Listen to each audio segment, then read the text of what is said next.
राख आहे, कवर खतासाठी नको वापरतात. फक्त तू मला यात तयार होत असावे. रस आटवतात तसा गूळ तयार होतो. ते हटवण्यासाठी ते चिपाडा वापरतात म्हणजे त्या चिपाडापासून जाळून करत होतात. आपण का काजूचं पण तसंच बघितलं होतं बघ सेल फार म्हणजे ते काजूचं म्हणजे सेम नारळासारखं जाम नारळ सगळं वापरतात. शेवटचं उरलेलं हे पण तेल फॅक्टरी तेल कलर बनवणाऱ्यांना तेल कलर डाईंग वाल्यांमध्ये आणि त्याच्यानंतर ते जे सर्कल होतात त्याच्यापासून तेल काढतात. तेच जाळण्यासाठी वापरतात पट्टीसाठी.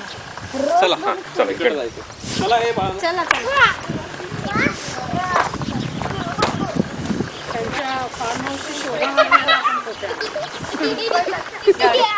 आपण हे टोपी नाही घेतली गाडीत पण नाही येत. वास कसला सॉलिड आहे पुरा देतोच आणतो हा घाण वास इकडचं आहे. हो ते आहे. पोचलेलं आहे येतोच कधी साखर कारखाना येतो. मला हे मी कधी बघितलं नव्हतं गोराळ. हा ना आपण लहानपणी बघितलं रे आपण बघितलं खूप लहान